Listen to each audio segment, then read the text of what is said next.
Acting DEA Administrator Chuck Rosenberg spoke about the challenges for his agency as they face proposed budget cuts. His comments came during an oversight hearing before the House Judiciary Subcommittee on Crime, Terrorism, Homeland Security, and Investigations. The acting ATF Director, Thomas Brandon, also testified on behalf of his agency.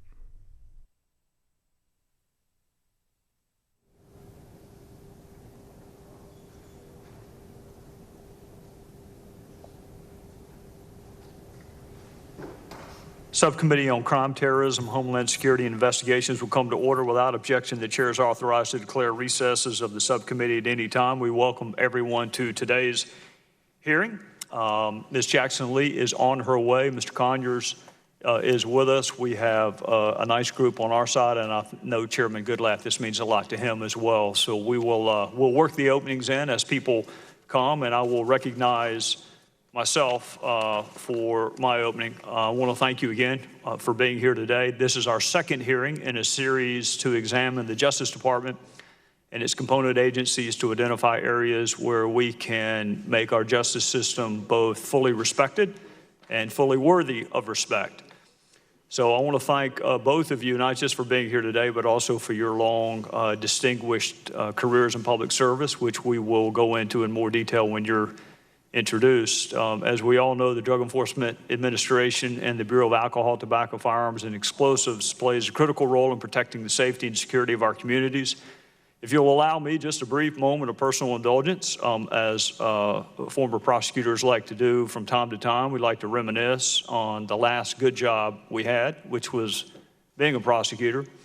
And I can tell you too that what you remember are the victims and their courage and heroism. And you remember the men and women of law enforcement and their integrity.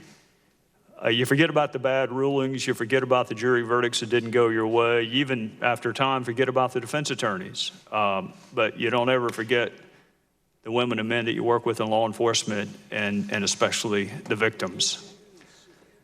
So, Mr. Rosenberg, when I see DEA, of course I think of the nation's premier narcotics investigation entity, but I really think about the DEA agents whose name may never be known and never be called in a public hearing, but do the work. I won't call the names of the folks in South Carolina because I'm going to leave one of them out, but I would be very grateful if you could let the women and men who are still in DEA from yesterday and those that are there now know how grateful each of us across both sides of the aisle are for their work. And Mr. Brandon, the same to you.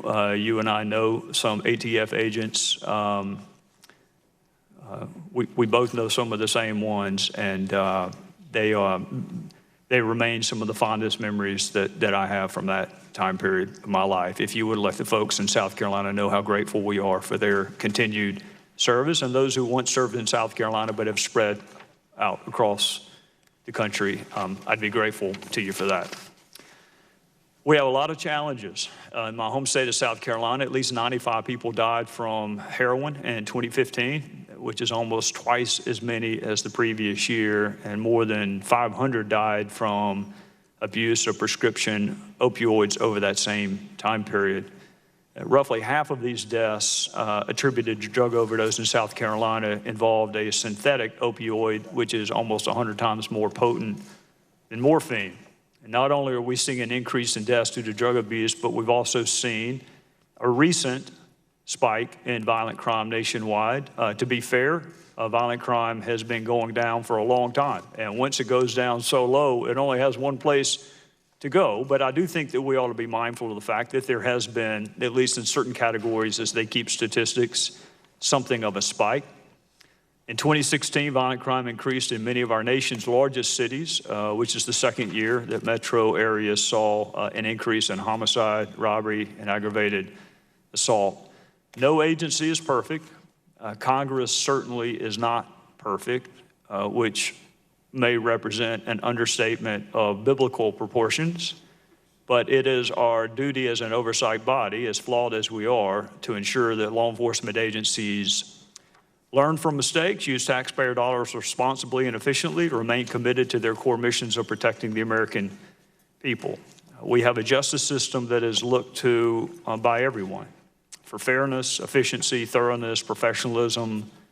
Public safety is, at least in my judgment, the preeminent function of government, inasmuch as it is a subset of national security. And at the state and local level, public safety may be tied with education as the preeminent function of government. So it's not only incredibly important, it's incredibly important how people perceive the system. It could be fair, but not perceived that way, and we still have a problem. So I know that both of you feel that way, or you would not have devoted your lives to the pursuit of justice. Over the course of the next several months, I want to work with both of you, not just in public hearings, but also privately, to make sure that Congress is doing everything it can do to enable you to fulfill your missions, and also to reflect on your missions to make sure that we are pursuing the toughest where necessary and the smartest at all times policies we can, whether it is drug overdoses, narcotics trafficking, violent crimes, firearms trafficking, any other issue that impacts public safety and the well-being of our fellow citizens. I know that both of you, each of you, and each member of this committee wants not just the best, but the most respected justice system we can possibly have. And part of that is having frank conversations about sentencing laws and declination levels, 924Es, mental health, how it impacts your ability to do your job, how we as a society are treating mental health related issues. The justice system is, I was eating dinner with Tim Scott last night, who is a senator from South Carolina, and the person I respect most in politics. We have to have a justice system that people respect. And we have to be willing to ask tough questions, and we have to be willing to acknowledge that everyone doesn't perceive the justice system in precisely the same way. But it is the most unifying and equalizing force that we have in our culture. The fact that it is represented by a blindfolded woman tells us all we need to know. So you have the highest of all callings. And I'll say this in conclusion: next month, Congress recognizes National Police Week. That's in May. This is April. I'm not going to wait till May. I want to say, as a husband and a father and a citizen, how much I appreciate the line of work that y'all have chosen to go into, and make sure the women and men that work in your agencies know how grateful we are. That won't stop us from doing oversight, but it'll make us cognizant of the challenges that some people have volunteered for to keep other people safe. And with that, I would recognize the ranking member from Texas, Ms. Jackson Lee. Thank you, Mr. Chairman. Good morning to my colleagues and members, and good morning to the witnesses. Forgive me for my slight delay. I was just in a meeting dealing with the famine in Africa, sub-Saharan Africa. I think you may have heard of that disastrous occurrence, and I thank the chairman for his indulgence as we were trying to deliberate on very disastrous outcome to those individuals that are starving. But I join my chairman in acknowledging both Mr. Rosenberg and Mr. Brandon, and appreciate very much the service that the ATF and the DEA gives. One of my greatest pleasures, serving for a good number of years on the Judiciary Committee, was the many men and women in law enforcement on the federal level that I've had to encounter, sometimes in tragic circumstances. I go back on this committee, Mr. Conyers, which I cannot compete with him and his tenure, but we go back to the Waco incident. We go back to the issues with DEA, with just the enormous drug trafficking cartels when cities seemed to be collapsing.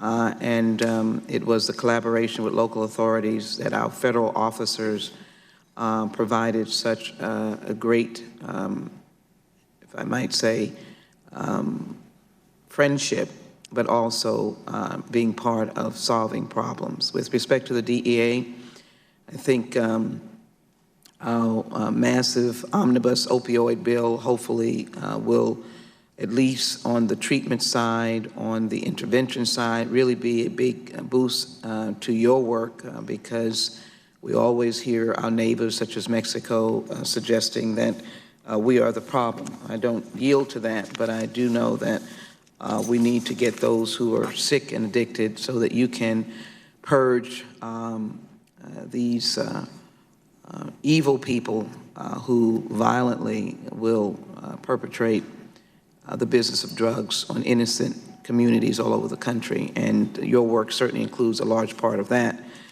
With respect to ATF, and I must take a moment to indicate that I flew up yesterday in the backdrop of the killing of Constable Chief Greenwood, and I offered my sympathy to him on the floor yesterday. And again, I offer it today, and this is a gentleman that had been a district attorney and decided that he loved the law so much that as he retired from the district attorney's office, he would go into being a constable. And I don't know if we're familiar with that in other jurisdictions, but constables are like sheriffs over certain jurisdictions. And he was in that capacity, was a chief deputy constable. And there's a long story about all of his work. And he was getting out of his car, and it was execution style. So we know that it was purposeful, and it was the illegal use of guns. And I hope that we will be able to discuss these issues. I am a member of the Congressional Gun Violence Prevention Task Force and Policing Strategies Working Group that my chairman and chairman of the full committee and ranking member of the full committee are also members of. And we're looking at a number of issues, but I think it is important to emphasize the crucial work of the DEA and ATF. In particular, every day in America, on average, 93 people die from gun violence, including 7 children and teens. That amounts to more than 33,000 people dying from gun violence in this country every year. And so I am interested in hearing how we are able to enforce laws and to certainly trying to work collaboratively on the importance of weeding out, if you will, those who would use guns illegally, those who would traffic guns, which contribute to the dangers of drugs even more, because those who are in heavy drug trafficking, major drug trafficking, certainly are using weapons of choice, which are guns. I've introduced H.R. 62, the Gun Violence Reduction Resources Act, which authorizes the hiring of additional 200 ATF agents and investigators for enforcement of existing gun laws. I certainly don't want to see a budget that diminishes the resources, and I think all of us at this table have indicated that we believe in law enforcement that is just, and that means that we adhere to the principles of no racial profiling. We adhere to the principles of ensuring that the case that we make against individuals is a just case on the facts. And I believe that in many instances, in most instances, our federal officers abide by that. So we need them to be able to protect the people that are really the victims, either of the surge of drugs, large cartels, large shipments, as well as individuals who are taking up guns just to be violent. We passed, as many of you know, in 2010, we lowered the crack powder sentencing disparity from 101 to 18 to 1. Many local jurisdictions around the nation are assessing penalties on drug use, on individual drug use and individual possession in a way that does not incarcerate. So it's a combination of thinking that is on this committee, and we need your insight as we try to balance that individual person who's possessing versus some of the large actors and perpetrators that many of you address, whether it is in gun trafficking or whether it is, of course, in major trafficking. Let me finish my point with respect to the DEA, Mr. Chairman, just on a point to indicate that there are new drugs on the market, and I'll be interested in hearing, Mr. Rosenberg, how you're keeping up with those, and how each new nuance of drug, the artificial drugs, play into the federal enforcement and what we can be helpful in. And Mr. Brandon, be a series of questions that I'll ask as well with respect to your work and how we can be helpful in saving lives. Mr. Chairman, I thank you and I yield back. Gentlelady yields back. The chair will now recognize the chairman of the full committee, the gentleman from Virginia, Mr. Goodlatte. Thank you, Mr. Chairman. I appreciate your holding this hearing today, and I want to welcome Acting Administrator Rosenberg and Acting Director Brandon, and I want to thank both of you for your service, and I'm happy that you're here with us today. In April of 2015, during the tenure of DEA's former administrator, I was very concerned about systemic problems in the DEA disciplinary process, which had permeated several levels of management. At that time, the Inspector General testified about serious misconduct by DEA agents as well as their supervisors. In addition, over the past 2 years, the Inspector General has conducted audits and examinations of DEA's confidential source program, the El Paso Intelligence Center, and DEA's aviation operations in Afghanistan. There were numerous findings of mismanagement of resources and significant lapses in oversight. I am eager to hear what changes you've made, Mr. Rosenberg, to rebuild the American public's trust in the DEA. It is vital that the people have trust in federal law enforcement because America's prescription drug and heroin epidemic is severe and growing. It affects Americans throughout the country and does not discriminate on the basis of socioeconomic status. In 2015, there were over 52,000 drug overdose deaths in the United States. More than 60% of those deaths were attributable to prescription opioids or heroin. Compounding this epidemic are the importation and distribution of synthetic drugs, including several variations of the drug fentanyl. Although fentanyl has a medical use in certain situations, greedy drug traffickers and their industrial chemists are flooding our country with synthetic versions of fentanyl and other drugs, sending Americans to emergency rooms and, unfortunately, often to their deaths. These issues have rightfully gained Congress's attention. While Congress has and is taking action to combat opioid abuse and treat addiction, I would like to hear what tools DEA needs in this fight and what DEA is doing to stop the flow of illegal drugs and to prevent the diversion of prescription drugs into the illicit market. In that same vein, I would like to hear what tools ATF needs to curb the surge in gun violence that has plagued our urban communities in recent years. We have numerous laws on the books that are there to prevent gun violence and punish those who would use a firearm illegally. However, it is disheartening that the previous administration chose not to enforce those laws. In fact, the data show that prosecutions for firearms violations in fiscal year 2016 were down 34% from fiscal year 2006. This trend is simply unacceptable and must be reversed. I'm a strong believer in the rights guaranteed by the Second Amendment. At the same time, I want to ensure that law enforcement is pursuing and prosecuting those who illegally obtain and use firearms. At a recent meeting with the Attorney General, I brought this issue to his attention, and I look forward to working with him on it. While we know that no agency is without flaws, we cannot ignore those flaws and must work with those agencies to improve their performance and productivity. That's why I look forward to discussing the recent OIG reports concerning ATF's use and management of confidential informants and ATF's handling of information concerning the traffickers of 2 firearms that were used in the attack in Mexico by members of Los Zetas, drug trafficking organization, on immigration and customs enforcement agents Victor Avila and Jaime Zapata. We look forward to hearing what steps ATF is taking to address the issues raised in those reports. Acting Administrator Rosenberg and Acting Director Brandon, I thank you again for being here and for your continued service. I look forward to your testimony, and Mr. Chairman, I yield back. Chairman yields back. The chair will now recognize the ranking member of the full committee, the gentleman from Michigan, Mr. Conyers. Thank you, Chairman Gowdy. I join in welcoming our Acting Administrator for DEA and our Acting Director for ATF.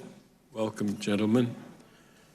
This is a complicated activity that we're in this morning. Both agencies have difficult missions, at least in part because our nation has differing attitudes about what their respective missions should be. It was President Nixon, as part of his war on drugs, that established the Drug Administration in 1973, and decades later, after billions of dollars were spent and policies that led to mass incarceration, which I criticize even today, many of our citizens question whether we have pursued the right approach. As for alcohol, tobacco, and firearms, although the history of this agency has led its accumulating responsibility for a variety of issues, its role in protecting us from firearms violence has been the focus of scrutiny and concern. I have no doubt that the questions raised about the missions of these agencies have made it difficult for their dedicated agents and employees, particularly given the risk many of them undergo on a daily basis. We must take action to strengthen our firearm laws by expanding background checks, by banning assault weapons and high-capacity ammunition magazines, and strengthening prohibitions against straw purchases. We must look at several criticisms that have been made on both agencies in recent years. We must have stability in management, and I think that's a huge problem. We must have clear policies regarding employee misconduct and improve trust between these agencies and the public. In raising these issues,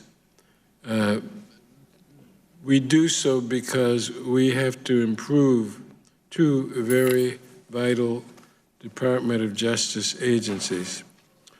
We must go after, in the Drug Enforcement Agency, the major traffickers, and move away from punishing the low-level street dealers and addicts with unnecessarily severe mandatory minimum sentences. The Office of the Inspector General has issued a report on the use of confidential informants that's fairly critical. And their report on the review of investigations of Osorio and Barbara firearms trafficking rings, as had been mentioned, is critical. The New York Times article regarding secret bank account of ATF needs to be discussed today. The Inspector General's report on undercover storefront operatives and the Turk White Paper are all critical. And we need to do as much as we can to get behind the attempt to not deal with appropriation riders that cater to the gun lobby. And so this is a hugely important responsibility. Funding through appropriations to hire personnel and funds for accomplishing the mission, and is a strong supporter of gun safety and protection and the Second Amendment. I take pleasure in welcoming you here and looking forward to our discussion. And I thank the chairman. Gentleman yields back. We have a very distinguished panel today. I'm going to begin by swearing in our witnesses. If you would please rise and lift your right hand. You swear the testimony you're about to give will be the truth, the whole truth, nothing but the truth, so help you God? May the record reflect the witnesses answered in the affirmative. You may take your seat. I am going to ask the gentleman from Texas, the former United States Attorney, Mr. Johnny Ratcliffe, to introduce our first witness. Thank you, Mr. Chairman. I appreciate the opportunity to welcome my friend and former colleague to our committee, Chuck Rosenberg, currently the acting administrator of the Drug Enforcement Administration, has an incredibly distinguished record in federal law enforcement, including service as counsel to former Attorney General of the United States, John Ashcroft, Chief of Staff to the FBI Director, and in a very rare double, was United States Attorney not once, but twice in both the Southern District of Texas and the Eastern District of Virginia. In dedicating the better part of 25 years to the Department of Justice and its component agencies, Administrator Rosenberg has served some of the most important law enforcement positions and handled some of the most sensitive matters of national security in both Republican and Democrat administrations. He is respected by both parties on both sides of the aisle for the very simple reason that he's known by his actions and by his reputation to be blind to the color of the jersey that you're wearing, and instead always faithful to the blindfolded lady holding a set of scales. Administrator Rosenberg, it is great to see you, and thanks for being here with us today. Thank you, sir. Gentleman, Texas yields back. We are equally happy to have our second witness as the Acting Director of the Bureau of Alcohol, Tobacco, Firearms, and Explosives, Mr. Thomas Brandon. After holding leadership roles in law enforcement divisions across the country, Mr. Brandon was appointed to lead the ATF in April of 2015. Prior to his service in the ATF, Mr. Brandon served in the United States Marine Corps. We thank you both for being here and for your service to our country. Your full opening statements are part of the record, and I know the members have read them. So I would ask you to summarize your openings in 5 minutes, and there are lights that will guide you in that direction. And with that, Mr. Rosenberg, we will recognize you. Thank you, Mr. Chairman, members of the committee, and Congressman Ratcliffe for the kind introduction. I appreciate it. It's a pleasure to be here on behalf of the men and women of the DEA. I think you, Mr. Chairman, and Ranking Member Jackson Lee said it well. These are wonderful men and women. They have difficult jobs. They try their hardest to get it right. We're not perfect, but we always try to get better. We try to be fair. We try to be just. And when we make mistakes, we, as I ask my people to do, identify them, admit them, and fix them. That's not always an easy thing to do. It's something we need to be better at, but it's something we strive toward. Let me just say a few words about the opioid and heroin epidemic. You rightly pointed out that 52,000 people died last year. Actually, the numbers are for 2015 from a fatal drug overdose. Sometimes when we use big numbers, it's hard to picture what that really is. Let me give you another way, perhaps, of thinking about it. We all remember the tragic shooting in Orlando at the Pulse nightclub. 49 innocent people were slaughtered by a madman. Imagine that happening 3 times a day, once in the morning, once in the afternoon, and once in the evening, every single day for 365 days. You do the math on that, and I have. It's roughly the number of people who died from a fatal drug overdose in 2015. These are staggering numbers, and I'm not given to hyperbole or overstatement. I hope you understand that. But what we have is an epidemic, and I think it's unprecedented. And so we're trying to think about this as broadly as we can. I think Ms. Jackson Lee points out the importance of treatment and prevention. Addiction is a disease. We have to do our supply side law enforcement work. I think it's absolutely critical, and that's a piece of this, but it's only a piece of it. What I've told our special agents in charge around the country that I want them to do is to identify the biggest, most dangerous, and most violent threats in their jurisdictions and mitigate them. It's that simple. Whatever the biggest, most dangerous threat is, mitigate it. From there, if we're doing that, then we're doing our supply side law enforcement work, I believe, in the right way. But there's more. We're also a regulatory agency, and we have an important role in the diversion of pharmaceuticals and prescription pills. And I think this is critical, we also have a demand reduction role. From the very first days that I was a federal prosecutor, and I agree with Chairman Gowdy, I don't think I've ever had a better job than being a federal prosecutor. I never thought we were going to enforce or prosecute our way out of this mess. What we need to do in some ways is change the culture. We need to educate and we need to prevent. And one of the ways that we do that at the DEA is through community outreach. Our demand reduction program is not as big as I'd like it to be, but in partnership with the FBI, for instance, we've produced a video called Chasing the Dragon, which we've made available to everybody free of charge, to talk about the dangers of opioid addiction. We've partnered with Discovery Education to build a STEM-based curricula for middle and high school students free of charge to teach the science of opioid addiction.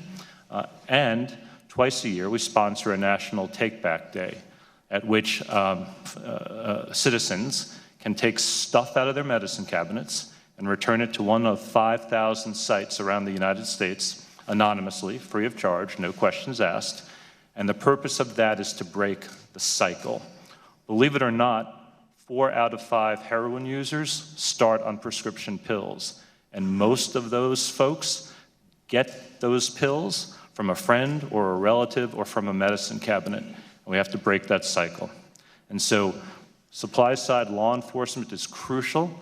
I want to be very clear that we work at the highest levels possible. We're looking for that unholy alliance between violent street gangs and the cartels that supply them. But we also have to do a good job as a regulator, and we have to change the culture of drug use and addiction through our outreach programs. As I said at the outset, Mr. Chairman, it is a great privilege to represent the men and women of the DEA. These are the folks you want living next door to you. They're passionate, they're principled, and they try really, really hard to get this stuff right in a difficult and dangerous environment. And just having the opportunity to represent them is a great honor and privilege. Thank you for the opportunity to be here. Thank you, Mr. Rosenberg. Mr. Brandon. Chairman Gowdy, Ranking Member Jackson Lee, and members of the subcommittee, thank you for the opportunity to appear before you today. The mission of the Bureau of Alcohol, Tobacco, Firearms, and Explosives is to protect communities from violent criminals, criminal organizations, the illegal use and trafficking of firearms, the illegal use and storage of explosives, acts of arsons and bombings, acts of terrorism, and the illegal diversion of alcohol and tobacco. To deliver on such a vital and unique mission, you must have quality personnel, and ATF does. Some of our special agents are former Navy SEALs, Marine Recon, Army Ranger, and Green Beret. Other special agents are former local police officers, deputy sheriffs, state troopers, and special agents from other federal law enforcement agencies. To balance our team, we have other special agents who are former teachers, emergency room nurses, urban planners, lawyers, and psychologists. ATF special agents are a distinguished group of Americans that lay it on the line every day to protect the public and serve our nation. I could not be more proud than to serve with them as an ATF special agent. Of course, ATF has other employees that are vital to our mission. Our industry operation investigators, many of whom are retired law enforcement officers and military service members, are vital to detecting the diversion of firearms and explosives to the black market. Our special agents and industry operations investigators are supported by an outstanding staff of professionals.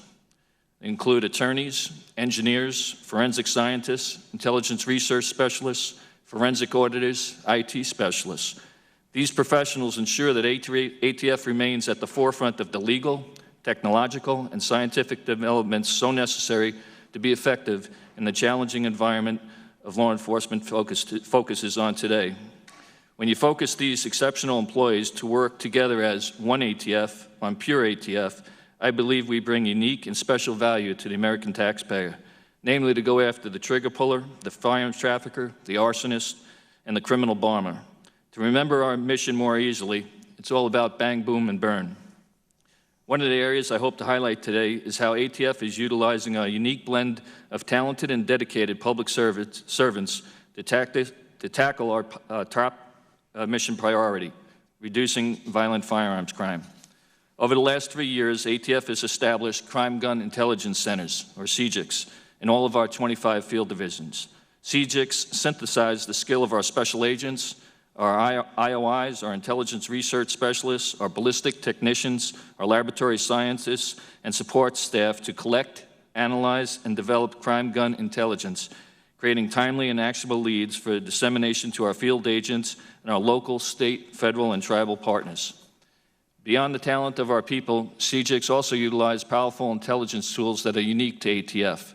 The firearms tracing results from our National Tracing Center in Martinsburg, West Virginia, and data from the National Integrated Ballistic Information Network, known as NIBIN, the nation's only automated ballistic imaging network. NIBIN provides critical intelligence and investigative leads through the analysis and comparison of ballistic evidence left at crime scenes. By comparing the unique marks on the ammunition's cartridge case, NIBIN produces correlations that link shooting incidences, creating actionable leads that aid in the identification of the trigger pullers who menace our community. Mr. Chairman and members of the committee, for the last 2 years, I've had the honor to lead ATF. It's been the highlight of my professional career, and I openly admit that I love America, I love the men and women of ATF, and I love our mission of public safety and the regulatory mission. Thank you for your time, and I look forward to your questions. Thank you, Mr. Brandon. The chair will now recognize Chairman of the full committee, Mr. Goodlatte, for his questions. Thank you, Mr. Chairman. Mr. Rosenberg, let me start with you. Over the past 10 years, the DEA has seized more assets than any other law enforcement component of the Department of Justice, 80% of the total. Recently, the DOJ Office of Inspector General released an audit critical of DEA's asset seizures and forfeitures. What's the DEA doing to implement OIG's recommendations? I'm still working my way through the report, but I have a couple of things that I've taken away from it, Mr. Goodlatte. One is, as the IG said, this program is effective and important, but I think we need to do a better job of establishing linkages between seizures that we make and criminal cases that we prosecute down the road. And sometimes we've struggled with that piece of it. I don't mean to sound overly defensive, but I wanted to point out one sort of flaw, I think, in the IG's report. A lot of cases that they selected don't result in criminal enforcement, but there are reasons for that. Sometimes we'll have intelligence or from a wiretap know that a bad guy is going to drive some cash south, having sold their drugs. Mr. Rosenberg, let me interrupt, just say I don't disagree where you have no one claiming the property, but where you do have people claiming the property, there needs to be a much more transparent and effective and cost-effective way for them to challenge the seizure of their assets and get them back if they were improperly taken. Next, let me ask you about your recently promulgated rule regarding a drug code for marijuana derivatives such as cannabidiol, and maintaining marijuana, hemp, and other derivatives as Schedule I substances. Following that, a lawsuit was filed in the Ninth Circuit. What's the current status of hemp enforcement? Well, hemp remains a Schedule I substance. It is derived from the marijuana plant. Sorry, do you have? Are you looking to harass hemp farmers? And No, as long as they abide by Section 7606 of the Farm Bill, we are not looking to harass those who abide by that statute. No, sir. All right, well, we are working on trying to make it clear that there should be an easier path for people with a product that is commercially viable for a lot of purposes. Should be able to be produced in a more convenient way and more accessible to the market. And we've worked with your staff, sir, to try and work through some of those issues. We'll continue to do so. Let me ask you this. I am getting reports from people that there are restrictions by the DEA on the supply of buprenorphine products like Subutex and Suboxone, that they're being restricted to the same level that a pharmacy sold last year. Is that true? I don't believe so. I'll double check, but I don't think that's right. I don't think there are shortages, and I don't think... As you know, the Congress passed and President Obama signed into law the CARA Act that promotes medication-assisted treatment, and it sounds like the DEA may be making it more difficult for people to get it, because obviously if they're being successful in getting people on these kinds of treatments, the demand's going to go up. It shouldn't be flat with last year when there's an emphasis being made on making sure people have access to things that could help them with their addictions. Access is crucial. I don't think there's a backlog for data wave docs, at least from our perspective. I've heard of patients having to go from pharmacy to pharmacy, spending hours trying to find a store with enough stock to fill a legal prescription. If that's the case, again, happy to work with your committee and your staff to address it, sir. Thank you very much. Let me turn to Mr. Brandon. Over the past 10 years, we've witnessed a precipitous drop in firearms prosecutions. In fact, during the last administration, prosecutions went down over 30% in this area. Do you have any explanation for this drop? Mr. Chairman, thank you for the question.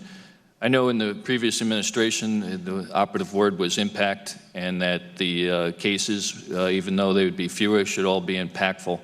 And we complied with that to try to focus on the most violent, what we call trigger pullers, and the traffickers supplying them firearms. Let me tell you the problem I have with that. If you look at, I think, any recent year, you're going to find that a number of people lie when they fill out the instant check form for the NICS system when they purchase a firearm.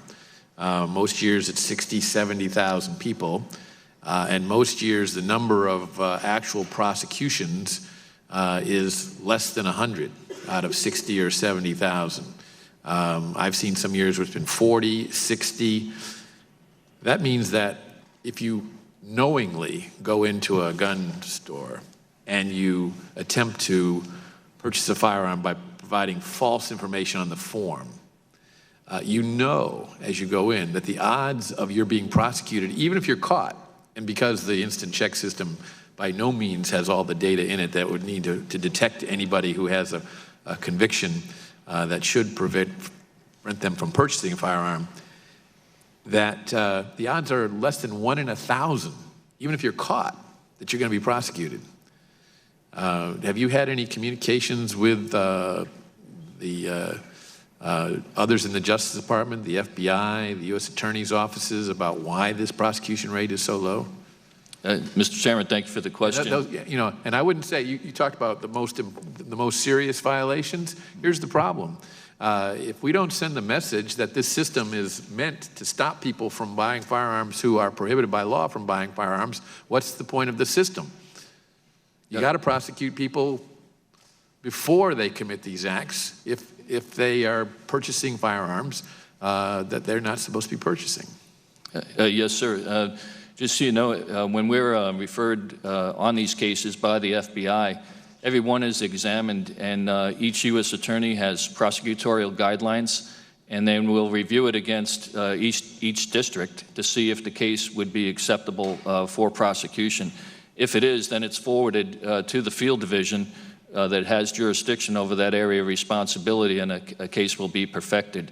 But to answer your question, we look at all of them, and then we go against the U.S. Attorney guidelines for prosecution, and if the facts and the evidence are something that fit within the guidelines, a criminal case is perfected. If it doesn't fall within the guidelines, it's not submitted. Only 1 in 1,000 is making that cut? That just doesn't seem like a good approach. Mr. Chairman, I know I've exceeded my time. I would like to ask Mr. Brandon about one other thing, if I may.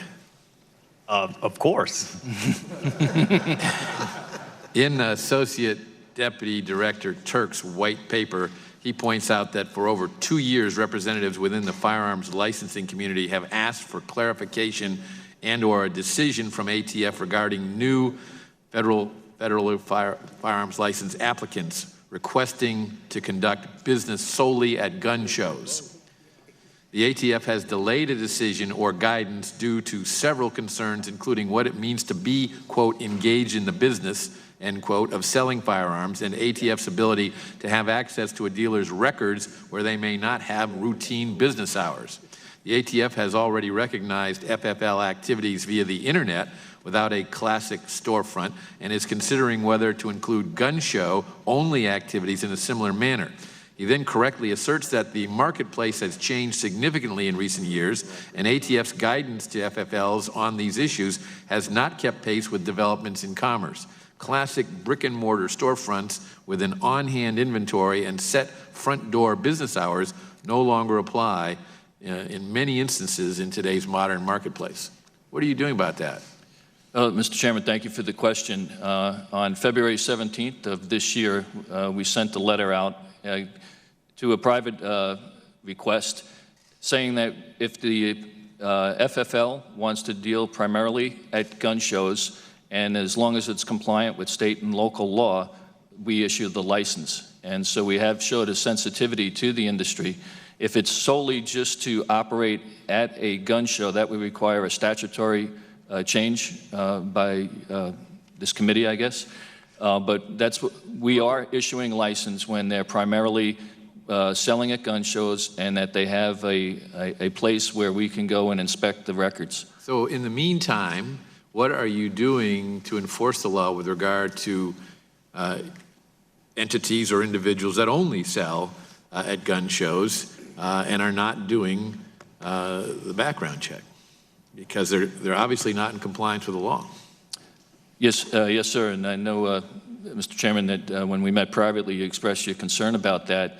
One of the plans is, or what we do, is an education component. When ATF, industry operation investigators, will be at certain gun shows, they don't walk up to people. They just have a booth, and they educate them to say that if your activity falls within this, the repetitive buying of selling of firearms, principally, for profit, that you would need a federal firearms license. And also the great men and women, the federal firearms licensing community is our front line of defense. Often they'll be frustrated because they're saying, hey, I'm playing by the rules, and this guy over here is not. You bet they're frustrated, and so are people who are frustrated who think that this way around having to comply with the NICS system is a loophole, and it should be closed. Now, not the way some people have advocated, but in terms of enforcing the law, which is very clear that if you sell a firearm at a gun show, you're required to do a background check just like anyone else is, unless you meet the narrow exceptions of an individual transaction where you're not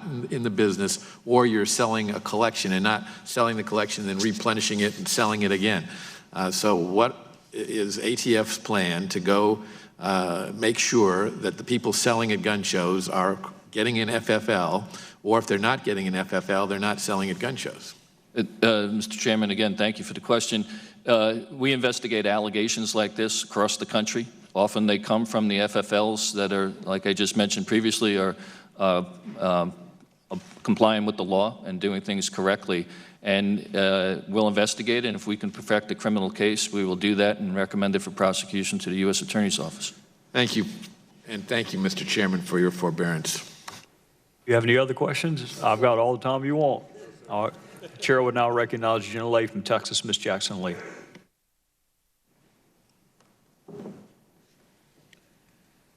Thank you very much. And the work you do is mounting and important, and our questions are such that we all need more time. But I am constrained by the time that I have, and so let me try to focus on questions that we can get not only answers, but to be instructed as a committee to be as helpful as possible. First, I want to be clear that I think the work that the DEA and ATF does is extremely important. And I think there should be a balance between treatment and enforcement, but I think that we would be completely naive to think that the enforcement arm is not important. It would be good to get to the point, particularly as it relates to drugs, that would be less important, that we would be diminishing, if you will, the users of the product and the suppliers would come down automatically. That's not the case. So let me raise questions to both of you dealing with some of the issues that we're concerned about and the number of questions that I have. Mr. Rosenberg, have you looked at the disparities? Obviously, you're at the more or less the top end. You might give me when you collaborate with local law enforcement, when does DEA do that?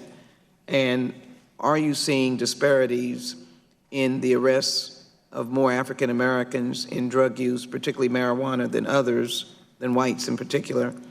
And how would the DEA, in its capacity, the level that it is at, deal with that disparity? Yeah.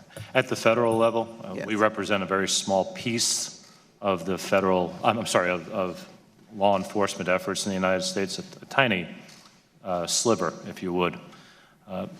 Our main interaction with state and local law enforcement officers is through their participation as task force officers with the DEA. We have about 4,600 DEA special agents, about 2,700 task force officers that work with us. But their work, and if we're doing this right, is not aimed at low-level dealers or users. It's aimed at what I described earlier as that unholy alliance between cartels and violent street gangs. So probably the best place to go to answer your question, which I think is an important one, would be to the state and local folks. Do you have any discussions among your team on disparities in the individuals that are arrested for drug engagement? By race, I don't have those numbers, and I don't ask for them, and I don't keep them. All right.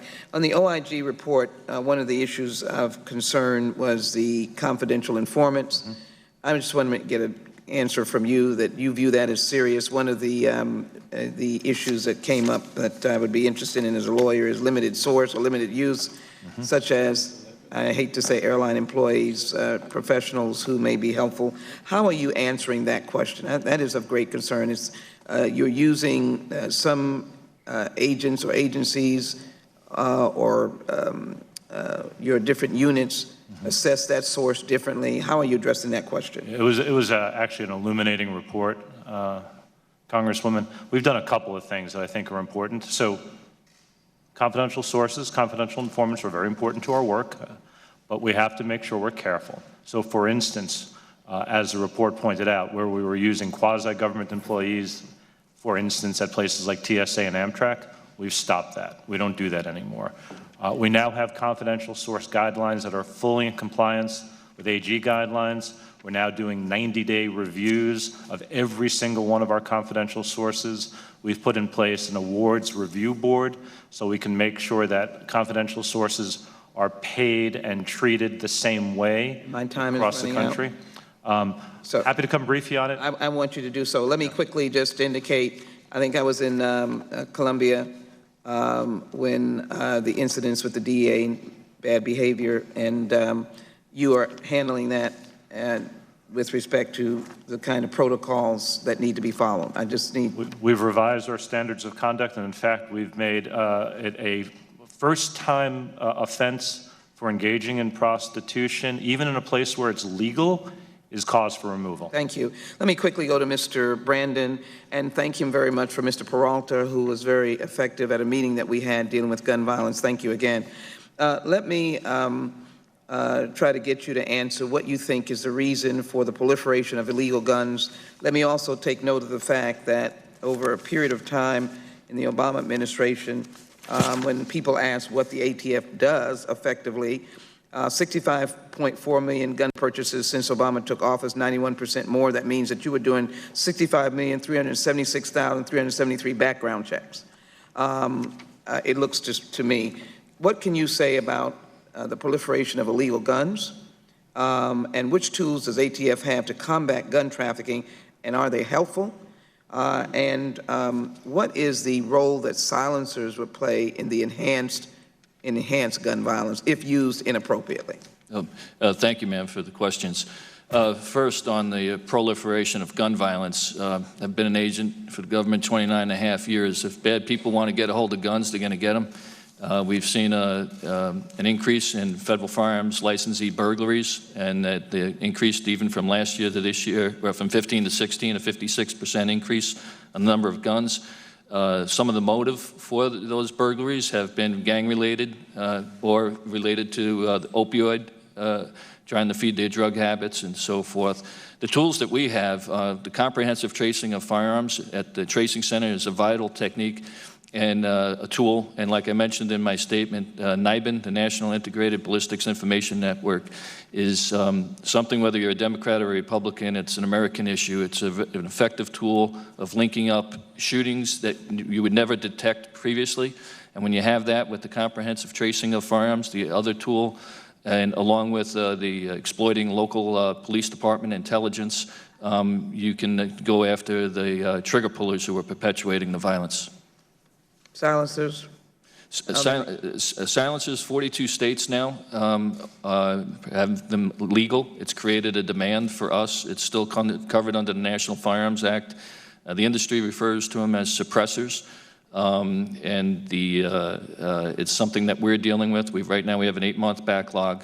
We've applied resources of 30 additional people.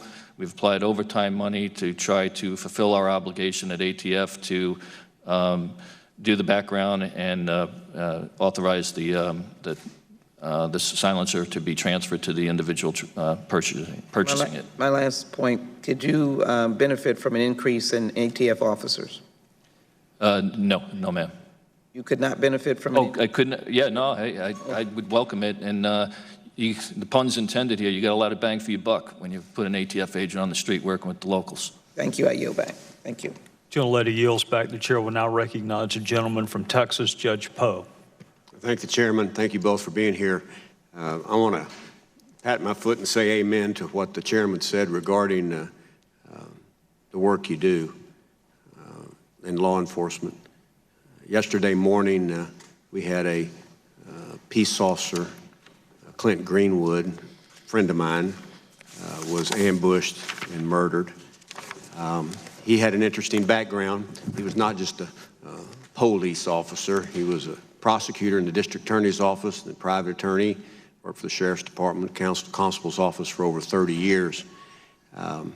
And what you do is dangerous, but it's appreciated. As the chairman mentioned, I was a former judge and a former prosecutor. And I've talked to a lot of former prosecutors over the years, and they've all gone on to do other things.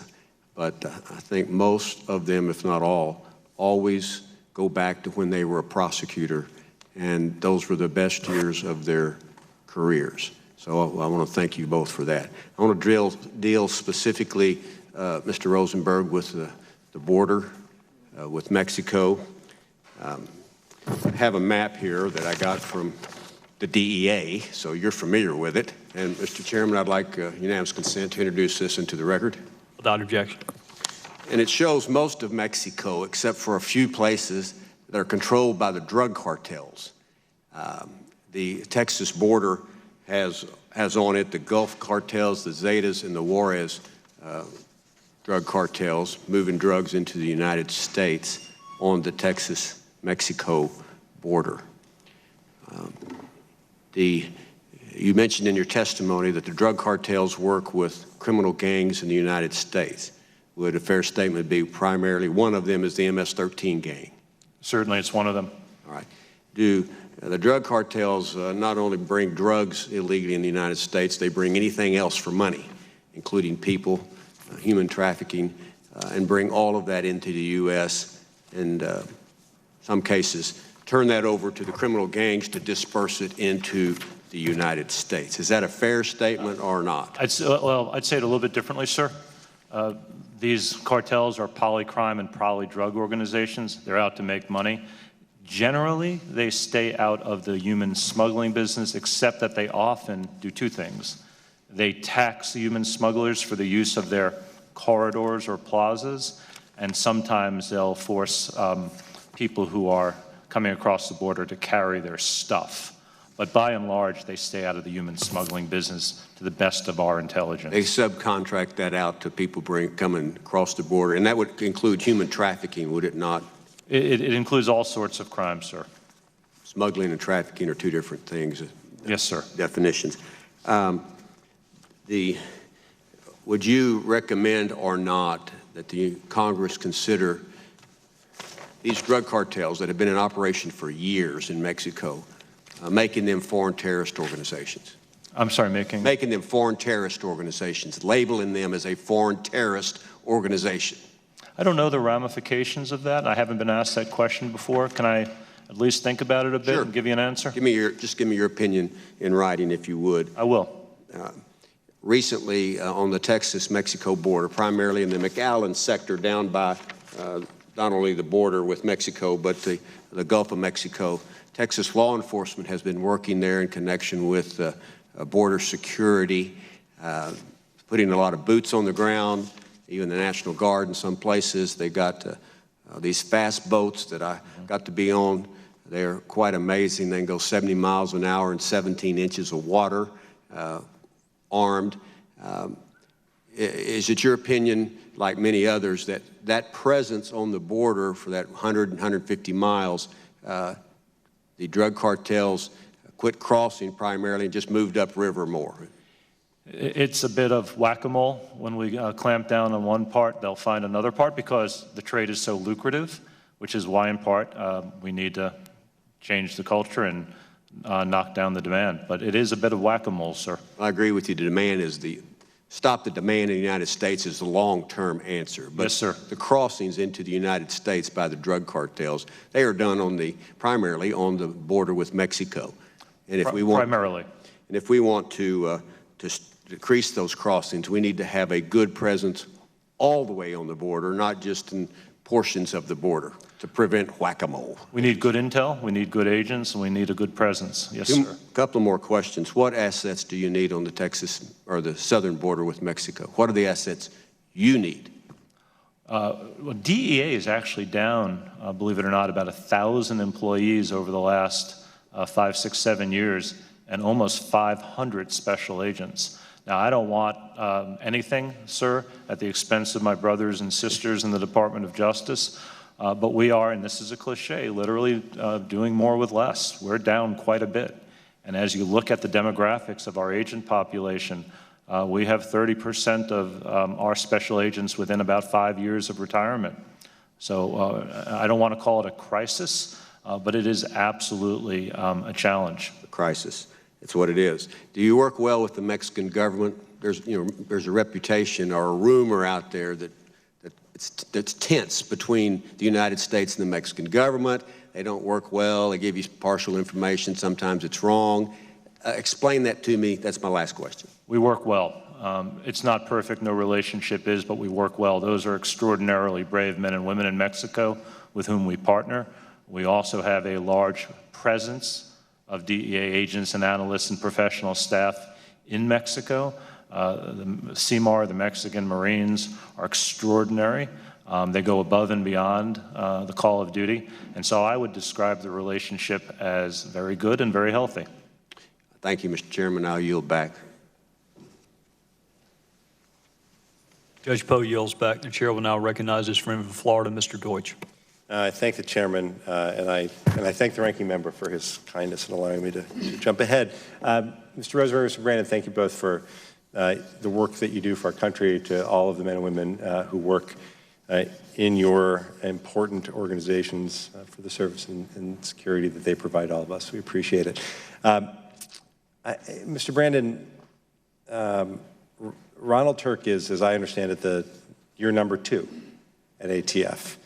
And obviously ATF uses regulations to reduce gun violence and ensure public safety, among other things. And on January 20th, Chief Operating Officer Turk released a white paper entitled Options to Reduce or Modify Firearm Regulations. The white paper begins by recognizing that ATF's enforcement and regulatory efforts are focused on reducing violence and increasing public safety. We couldn't agree more, and we're grateful for that. And yet, it supports and indeed advocates for reducing a number of gun regulations that I think most people would wonder how reducing these regulations would make anyone any safer.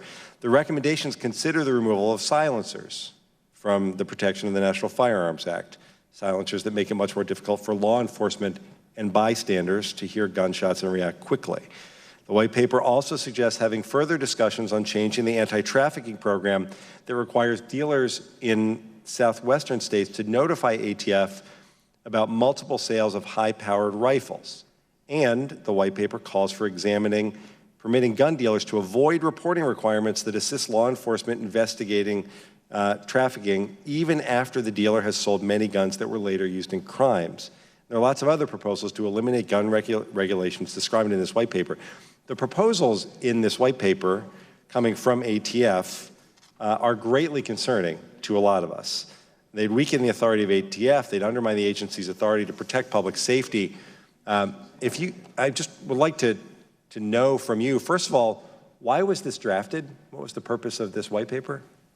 Congressman, thank you for the question. These were the personal views of Associate Deputy Director Ron Turk, my number 2. They're not the positions of the agency. The white paper doesn't represent the official opinion of ATF. Did anyone ask your number 2, the number 2 at ATF, to offer his personal reflections in a white paper in this way? The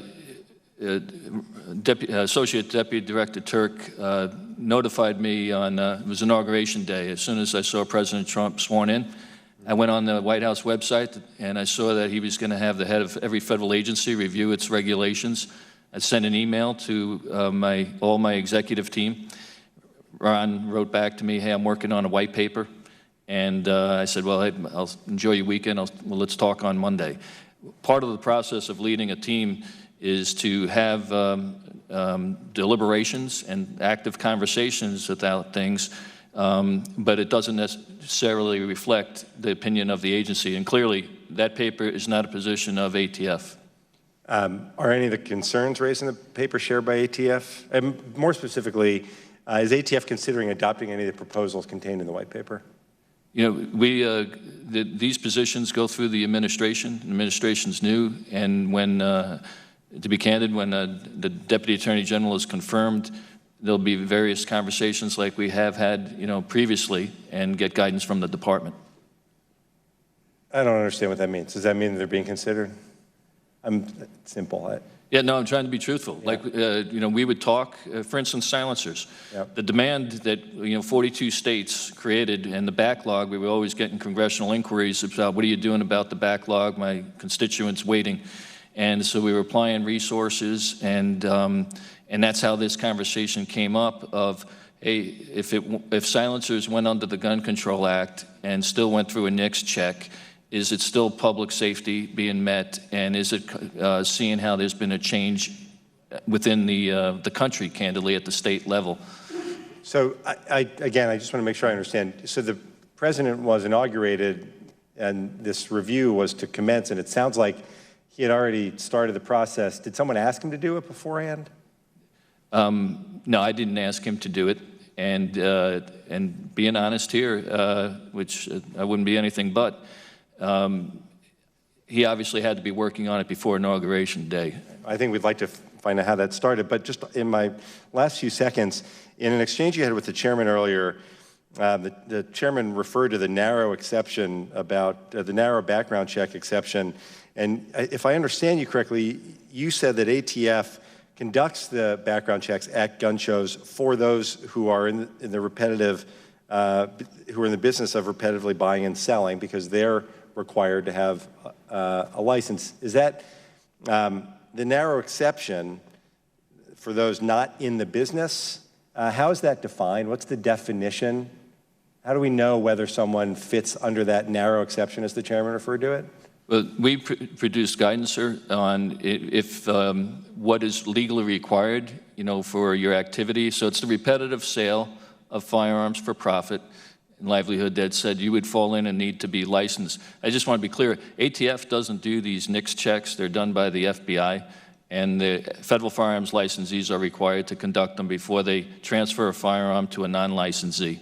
So I would just, last question, Mr. Brandon, do you think that the background checks that are done on people who are in the business, acknowledging that it's unclear how we define that, which is something a lot of us think should be done, and that the exception is not narrow at all. But do you think that there would be benefit if we're conducting those background checks for people who buy a gun at a gun store, to have everyone who buys a gun at a gun show or online to be subjected to the same background checks?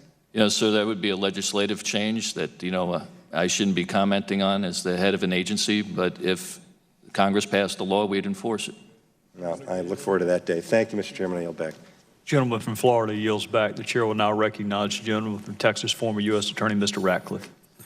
Thank you, Mr. Chairman. Director Brandon, I got the chance to welcome my friend Chuck Rosenberg, and I wanted to be sure that I had a chance to welcome you. We had a chance to visit for the first time yesterday, but before that meeting, I had a conversation with former acting ATF Director Mike Sullivan, who's a close friend and actually a former colleague of Mr. Rosenberg as well, and someone whose opinion I value greatly. He described you to me as, quote, conscientious, hardworking, disciplined, open-minded, just a terrific guy and phenomenal human being, end quote. Pretty high praise, and from what I've heard, well-deserved. Having gotten those niceties out of the way, I have what may be a difficult question for you to answer, but one that I think is important. Because I'm from Texas, you wouldn't be surprised to hear that there are quite a few hunters and law-abiding gun owners in my district. And hunters, not just in my state, but certainly across the country, are being forced to use alternative non-lead ammunition. And the problem, as you know, is that manufacturers can't make brass or steel core ammunition for a 30-06 or a 270 deer hunting rifle unless they get a waiver from the Attorney General saying that it's primarily intended for sporting purposes. Now, in a prior hearing when I had the prior Attorney General, Loretta Lynch, in here, I asked about a number of petitions that were pending for those waivers. And at that time, unfortunately, none of those had been granted, but I think even more importantly, none of those had even received a response. So the prior administration, for whatever reason, didn't feel that manufacturers were deserving of a response. Is there any reason for hope or optimism that this administration might respond to this issue? Sir, thank you for the question, and also please thank Mr. Sullivan. I think the world of him. He was very good for ATF. Regarding armor-piercing ammunition and the exemption request that we would have from manufacturers, that is true. We haven't been able to act on them. I believe that when the Deputy Attorney General is confirmed, that we will be able to bring our issues to him, and that we will be able to answer the mail to the manufacturers. It's our obligation to do so. Well, great. I'm very glad to hear that and eager for that to occur. Administrator Rosenberg, I know you'll get a bunch of questions today about marijuana and derivatives, its derivatives as a Schedule I drug. As former prosecutors, we often refer to marijuana as a gateway drug. The more recent statistics seem to lend themselves to the argument that prescription pills have become a gateway drug to heroin. You talked about 4 out of 5 heroin users starting on prescription pills. Is that accurate if I were to refer to it as a gateway drug? 4 out of 5 heroin users begin on prescription pills. That's our best information, sir. Yes. So in the focus on the opiates and the opioid epidemic in this country, there's been a lot of finger pointing. I know at least one senator that has pointed the finger of blame at DEA, which of course has the power to set the limit for how many opioids can be manufactured in the United States. So do you think that's fair or legitimate criticism? I want to give you a chance to address that publicly. And I've spoken with that particular senator. I don't think, I understand the impulse, but I don't think the criticism is entirely accurate. Here's why. We do set the aggregate production quota, but we are guided by statute in how we set that aggregate production quota. So it is the ceiling. Manufacturers typically don't manufacture to that ceiling. They manufacture below it. In partial response to that, Mr. Ratcliffe, we have cut the aggregate production quota by 25%. We're trying to be responsive and thoughtful, but as I've tried to explain, and maybe I didn't do a very good job of it, that aggregate production quota is largely driven by statute. We're required to look at last year's manufacturing, last year's production, put aside some reserve, put aside some inventory. So it would require DEA to work with this Congress to reset how that aggregate production quota is determined. Thank you. As my time's expiring, and I know the chairman's a stickler for time, so I want to get my last question in. You've talked a little bit about the, DEA's role. We all know that DEA is really good at reducing supply. That's what law enforcement does. Goes after cartels and the street gangs that source the supply. And the problem, you referred to this earlier, is that we can never enforce or prosecute our way out of the problem. So the other half of the equation is reducing demand. And so you talked a little bit about some of the things that you've been trying to do. You know, obviously public education is part of the answer. You talked about STEM and the Chasing the Dragon video and the National Prescription Drug Take Back program. Has that been effective? What else are you doing, and what, if anything else, can we be doing? What can Congress do to support those efforts on that side? Thank you. And Mr. Chairman, if I may respond in full to that, I'll take a couple of minutes. Mr. Ratcliffe, you are a very good and very highly respected federal prosecutor. And so I think you know as well as anyone that we're not going to prosecute our way out of this mess. That said, I think some of our programs make a lot of sense. Our National Take Back program, for instance, sir, last year on 2 separate days, we took in, and this is a stunning number, 1.6 million pounds of stuff that people dropped off at 5,000 sites around the country. Our next National Take Back Day is April 29th. Now, I want to tell you that we think that about 10% of the stuff that's dropped off are opioids. But even if it's only, because you can drop off anything. You can drop off Bengay, you can drop off an old tennis racket. I mean, we'll take it. But if it's quote unquote only 10%, that's 160,000 pounds of opioids that were returned to the DEA and incinerated in a safe and effective way. So we're going to continue to do that. You mentioned the Operation Prevention Program, sir. With Discovery Education, we have created a STEM-based curricula free of charge to any middle or high school in the nation. I believe the last number I had is that more than 200,000 students have viewed that. So we have to change the culture. It's a hard thing to do. I have this may seem like a silly example, but I don't think it is. We've changed the culture in the United States with respect to using seatbelts. It took a long time, and it took a lot of determination, but I believe that has saved lives. We can do it here as well.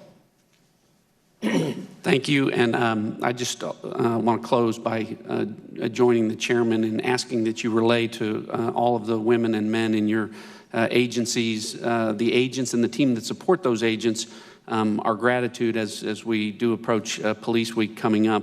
You know, law enforcement officers, much like our armed forces, they courageously face the dangers that others have the luxury of running away from. So please thank your team for the sacrifices they make.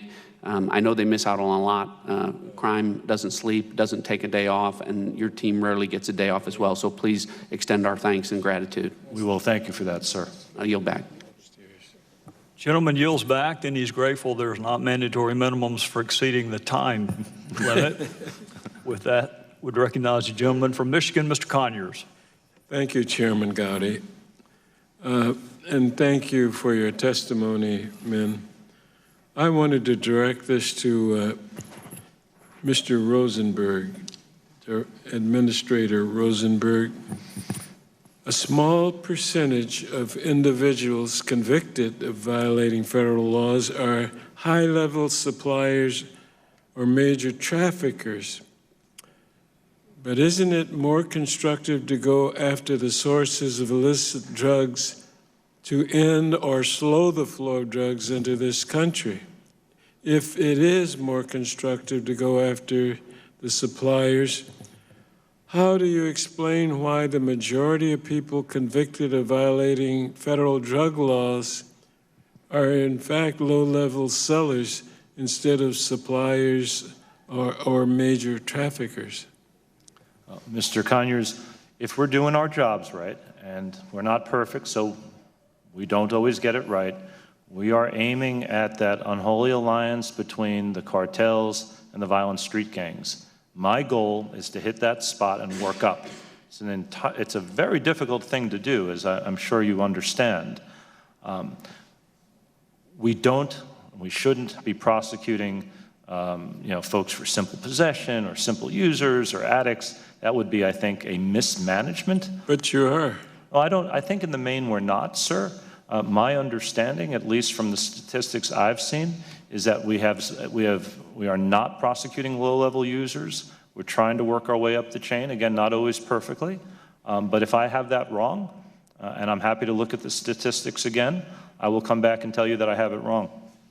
Well, I'll look at mine again too and let you know, because I think that's key to this whole discussion today. Are we able to go after the major traffickers or not? And if not, then we have to alter our strategy. As far as strategy goes, sir, my direction to our special agents in charge is very simple. Identify the biggest, most difficult, and most dangerous threats in your jurisdictions and mitigate that.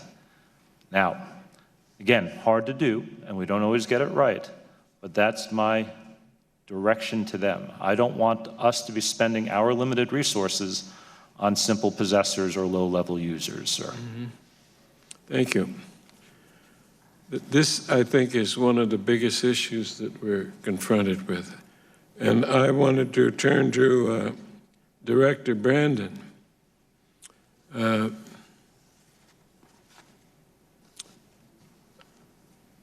Police Foundation and the major City Chiefs Association recently published a report making 25 recommendations detailing how federal government could best assist state and local law enforcement positively impact violent crime.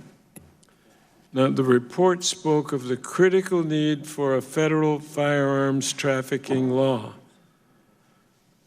How, in your view, would legislation make firearms trafficking a federal crime help ATF and the U.S. attorneys to prevent firearms from getting into the hands of criminals?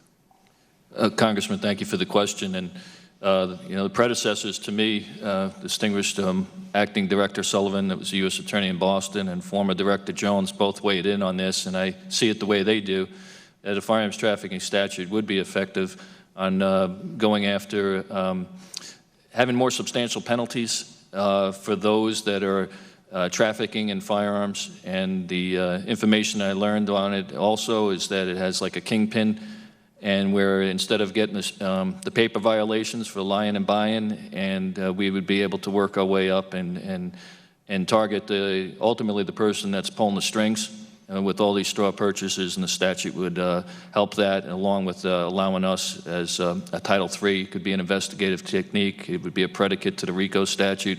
So there's a number of things. I'm not an attorney, but I agree with my former bosses that it would be an effective tool in addressing violent gun crime across the country. It's a big challenge, and if I could get, well, my time's expired. I'll be in touch with you for some more discussion, which if we get it in time, we'll include it in the record. If not, I'll have it for my personal edification, but I have valued you both coming before the committee today. Thank you, Mr. Chairman. Thank the gentleman from Michigan. The chair will now recognize the gentleman from Louisiana, Mr. Johnson. Thank you, Mr. Chairman. I want to echo the gratitude of all my colleagues to you good men and to your colleagues for all of your important work. We're grateful you're at the helm. A couple of quick questions, Mr. Rosenberg, about the National Guard counter-drug program. I'm from Louisiana, and the Louisiana National Guard participates, and from our perspective, the program is shown to be a great resource for state and local agencies to fight against drug abuse and all these problems. I assume you agree it's a valuable program? Completely agree. The problem is that despite the clear benefits that are obvious to us of the National Guard program, over the past several years, going back to about 2012, the National Guard's has seen repeated reductions in their funding, and that's affected resources and of course impacted their ability to adequately meet the counter-drug objectives, and it includes limiting the operational capacity to support DEA. We talk a lot about budget cuts, but do you think the level of success in drug and criminal interdiction is where it needs to be? And more specifically, do you think there's added value to the DEA's efforts when the National Guard's able to assist in that way? I'll take the second question first, sir. Absolutely. As I travel around the country, and I've paid 98 office visits so far to the men and women of DEA in a little under 2 years. I meet men and women of the National Guard everywhere I go. They are an extraordinarily important part of who and what we are. So the second part's easy. With respect to the first part, as I mentioned, we're down more than 1,000 people over the last 5, 6, 7 years, more than 500 special agents. But we're also down intel analysts, professional support, diversion investigators, and so it just makes our job that much more difficult. That's why I love having the National Guard sit with us. High quality men and women, and they do high quality work. If you have more, I'll take them. We'd like to give you more. Over the course of the last 17 years, the El Paso Intelligence Center, EPIC, has grown from an entity consisting of 3 law enforcement agencies to a center comprised now of over 20 agencies, and of course they share a common mission to identify threats to the nation with an emphasis on the southwest border.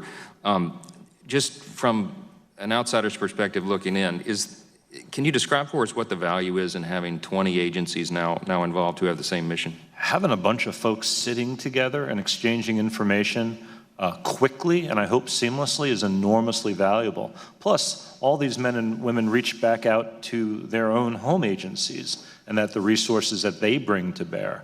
So when you have a lot of really smart and dedicated people sitting in the same room, focused on the same problem set, same mission set, that's a good thing for your government. I was in a conference room a few moments ago back here. The Louisiana Sheriff's Association is in town, and we were talking about similar issues with coordination among agencies, and we understand how that can work. But when you're doing that, you're maximizing efficiency and communication. Do you experience any collaboration issues with so many federal agencies passing down information and intelligence to the local law enforcement? Oh, sure, there are bumps, and I'm sure Tom Brandon would tell you the exact same thing. There are bumps. But we're better when we're together, and I know that sounds cliched, but we have fusion centers around the country. We have OCDEF task forces around the country. We sit with our brothers and sisters at ATF and FBI and the Marshal Service around the country. Perfect? No. But to borrow Tom's phrase, you get more bang for your buck that way. It's a good thing. Appreciate it. That's all I have. I yield back. Gentleman from Louisiana yields back. The chair will now recognize the other gentleman from Louisiana, Mr. Richmond. Thank you, Mr. Chairman, and thank you all for being here. Let me start with something that's come up before. I would assume both of your agencies use confidential informants? Yes. I would assume both of your agencies use confidential informants. Yes, sir. Do you track your confidential informants and any crimes that may have been committed by them? Because we learned last year that the FBI does not. Congressman, thank you for the question. Yes, we do. And as far as when an informant is registered, criminal history is done, and when the semi-annual review, they have to run checks to see if they've been involved in any criminal activity. And I would assume that means they don't get passes for petty crimes for the work they do? Any time that the control agent is aware of that activity and it's brought to the supervisor, And depending, like say if they get a parking ticket or if, you know, something like that, or drunk in public, they should let the Assistant U.S. Attorney know that if that person is involved in a case of any unlawful activity and the judgment call is made whether to continue the informant on the rolls. Mr. Rosenberg. Yeah, we're also trying to tighten up a bit here, sir. We're not perfect, but we're doing 90-day reviews now. We're bringing it to higher level supervisors, something we didn't do in the past. For instance, if a CS, a confidential source, has been inactive for 6 months or more, we're going to look to shut that down unless a higher level supervisor finds a reason to keep it open. So we have a little tightening up we need to do.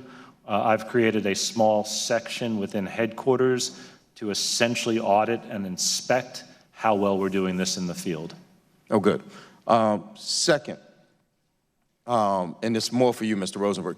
Do you agree with this new treatment type approach, addiction, mental health, and real health response to the opioid crisis that we're facing? Absolutely. Do you think it would have been more appropriate for the response to the crack epidemic in the early 80s, or do you think that the crack response was adequate? Or knowing what we know now, it should look more like this? We're better now than we were then. Treatment has to be a part of the solution. Addiction is a disease. I don't want to lose sight on the supply side enforcement role because I think that's very, very important.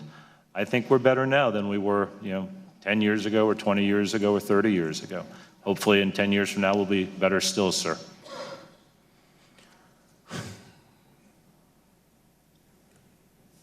Congressman, go ahead. May I go back on the informant issue with Yes. ATF, because it's an important thing that I forgot to mention. We have a 24/7 monitoring of our informants, so if they get arrested, we'll get notified through NCIC. And also that when we fingerprint them, we run it through AFIS, an automated fingerprint and identification system, to make sure that they're not their true identity. And in case they have fraudulent identification, if they've been arrested previously, we would know if they're lying to us. So I just wanted to supplement with that, and thank you, sir. Let me, and Mr. Brandon, this is, using it as an example, I don't need you to respond, but this committee held many hearings and was furious about the Fast and Furious program. At least from my knowledge of DEA and other drug agencies, oftentimes part of a bigger sting is letting transactions and other things go through. Now, it's a very specific question. In DEA's past, present, future, any times do you let drugs hit communities in order to get the bigger fish? We're not supposed to, no, sir. Okay. Are you aware of any instances where it may happen? I'll have to check and get back to you on that. Okay. Last question is, what's the status of the investigation of the DEA agents in New Orleans that are under investigation? And two, do you have a process where you go back and review all of the cases that they've made to make sure that they were legitimate cases? Second question first, if I may, sir. We are doing that with our federal and state and local prosecutor partners. So absolutely. I'm more limited in what I can say with respect to your first question because it's an ongoing investigation. I made management changes in that division. I added a second SES supervisor to the New Orleans division because we have to get things right there. And we are working closely with both the Inspector General at the Department of Justice and with the FBI on a criminal investigation. But again, I'm somewhat limited in what I can say about that because it's pending. Let me just close with this. I think transparency and trust and community participation is vital for law enforcement. And I think that it helps our agents. It ensures that they know everything that's going on, and it makes their job safer. But to have that trust and that where people in certain communities will risk their lives to help officers. I think it has to go both ways. And here's just, and you don't have to respond, here's my concern from growing up during the crack cocaine era, which it was a lot heavier of a hand than the opioid response. And the question becomes, is it because of the neighborhood or the victims or the sellers? Question. Second part, with the Fast and the Furious, the victims were police officers, and that is very, very tragic. The question becomes, do we get drugs back in our neighborhoods, which creates more addicts, more crack babies, and more other things? Is it because of who the victims are? Now, assuming in the best light that I am reaching on both of those, it does affect your ability to get cooperation from certain communities. And we just have to think about how we address it, and whatever's happened in the past has happened, but we have to address it because there is that festering feeling, and I think that it doesn't serve law enforcement well because you don't get the assistance that you need, and it doesn't serve those communities either. So with that, I look forward to working with both of you all to make sure we can close some of those gaps. Gentleman from Louisiana yields back. The gentleman from Texas is recognized. Thank you, Mr. Chairman. Mr. Rosenberg, Mr. Brandon, thank you for your service. Thanks for being here today. You know, for 8 years, the Obama administration was continually pushing the supposition that far too many low-level, nonviolent drug offenders were being investigated and prosecuted and imprisoned federally. President Obama issued 1,715 commutations. That represents an awful lot of federal man hours, women hours, hours where people had their lives on the line to make those arrests and see them through to prosecution. He also had a flat 212 outright pardons of drug offenders that he claimed were serving lengthy prison terms. At one time, I looked, and the figures Jeff Sessions had gotten was that seemed like nearly 3/4 of those who were in federal prison for simple possession actually were not in the United States. They weren't U.S. citizens. They weren't here legally. But the number of possessions, there weren't that many in federal prison for possession compared to traffickers. So the public has gotten the idea that people in federal prison are these poor guys that maybe they smoked a joint or something and ended up doing life without parole. But my experience in my time as a state assistant DA and my time as a felony judge, the federal prosecutors normally didn't take small cases. What is your experience, Mr. Rosenberg? I was a federal prosecutor, sir, for many years, and I just personally did not see cases involving low-level first-time offenders. We didn't have the resource, we had neither the resources nor the inclination to do those types of cases. Now, the state did, though, right? If there was something to prosecute, they would go ahead. You would say, we're waiving off, you guys take it? It wouldn't be unusual, sir, for a case to be split, where we take the higher level, more serious offenders the federal federally. Would take the higher, and others go to state prosecutors or are null prost. That's entirely possible, too. But from a federal perspective, that was not my experience that we would do low-level first-time offenders. And when we see somebody in federal prison for simple possession,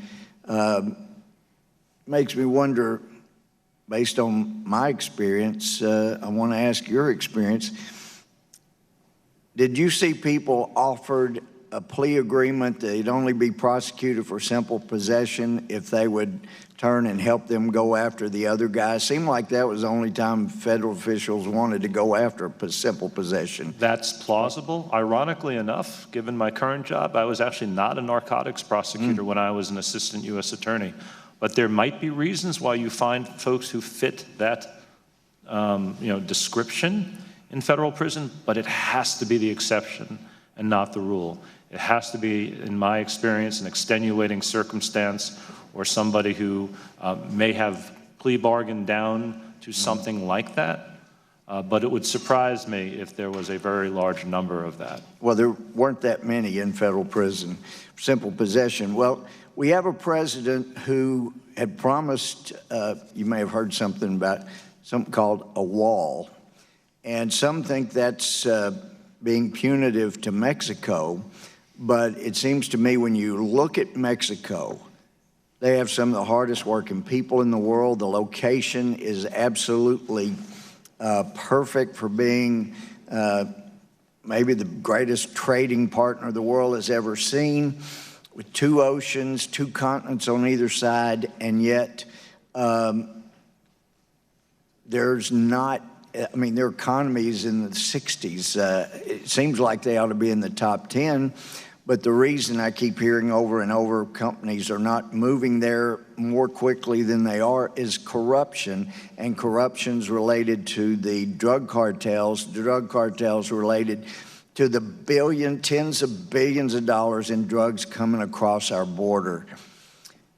If we secured the border with a wall where it's possible and really got serious about securing the border, yeah, there may be tunnels, but there's new technology that could anticipate and determine when there were being tunnels. If we really got serious about enforcing that border, what would you see, based on your experience, happening to drug availability in the illegal drug availability in the United States? Here's what worries me, sir. As long as there remains a significant demand in the United States and a significant profit to be made from meeting that demand, the traffickers are going to find a way to get this poison into our country. As far as a wall goes, so you don't see, no matter how much we protect ourselves from the free flow of narcotics across our southern border, it won't affect any supplies here in the U.S. I'm not a border. That's an interesting position, by the way. I'm not. Border security is important, and I've worked in national security, so I appreciate its importance. I'm talking about a more sort of a smaller dynamic, which is with a significant demand and a significant profit margin. I worry that traffickers are going to find a way. Under, around, I understand your worry. I just wanted to get, you're under oath basically here. It's a crime to not tell the truth to a congressional committee. So I just want to make sure the record's clear, your position. We secure the border, cut drugs to a trickle coming in from Mexico. You don't see it having much effect. No, I didn't say that, sir. You said they'll find a way to be here. I believe they'll find a way to be here. So that won't affect. So it won't affect the drug availability. We could well see price fluctuations. Look, it's a good thing to secure our border, no question. It'll make a difference in the work we do. I just find it difficult to imagine, given the profit that's to be made, that we could turn it down to zero. My time's expired. Gentleman's time has expired. Gentleman from great state of New York, my friend Mr. Jeffries is recognized. Mr. Chairman, my question though was not would it get it to zero, would it materially affect, and I didn't get an answer to that. The record will reflect the gentleman's question. Now the gentleman from New York, Mr. Jeffries. I thank the distinguished chairman for yielding, for his leadership, as well as the distinguished witnesses, Mr. Rosenberg and Mr. Brandon, for your presence and for your service to this country and helping to make America as safe as it can possibly be. I just wanted to turn to Mr. Rosenberg for a few questions with respect to the trajectory of the war on drugs that has been underway here in America for the last few decades. Would it be accurate to say that the war on drugs has been underway now for more than 45 years? Yeah, I don't use that terminology, but it's been around for a long time. I guess the demarcation point in terms of the beginning of the so-called war on drugs was when Richard Nixon declared drug abuse in America public enemy #1. He did that in 1971. Is that correct? I don't know when he declared it. I know he created the DEA in 1973. Now, at the time that the DEA was created in 1973, there were approximately 350,000 or so people incarcerated in America. Is that right? I don't know. Today, there are more than 2.1 million people incarcerated in America. Is that correct? I don't know. Is that state and federal, sir? That's state and federal. Yeah, I'll accept your number. I don't know the number. Okay. So, I mean, is that a relevant bit of information in terms of the person in charge of such an important and prominent organization, the DEA? How many Americans are incarcerated in this country? For any crime or? Any crime. Yeah, it's a relevant bit of information. Okay, and a significant number of those individuals, that 2.1 million, are incarcerated as a result of drug crimes. Is that correct? Probably a significant portion, yes, sir. I think numbers that I've seen, maybe approximately 50% of those individuals incarcerated overall nonviolent drug crimes in some way, shape, or form. Now, the DEA, I think, initially had approximately 1,500 special agents when the agency was created in '73. Is that right? I'd have to check the number, but it's less than we have now. And currently the number is a little over 4,000, is that right? About 4,500, 4,600. And the DEA's initial budget in 1973 was about 75 million, is that correct? Don't know. But the budget today is a little over 2 billion? Correct. Per year? Now, so I think, is it fair to say that during the 45-year plus history of the so-called war on drugs, I know it's not a phrase, and I understand why, that you would embrace. I don't think it's very descriptive, which is why I don't use it. During that 45-plus year period, it's fair to say that there's been a significant increase in the number of people incarcerated, significant increase in the number of the agents that the agency has at its disposal, although I understand that there's a shortfall in your view, and I think all of us are concerned about that possibility, but a significant increase compared to when the agency was initially enacted, and a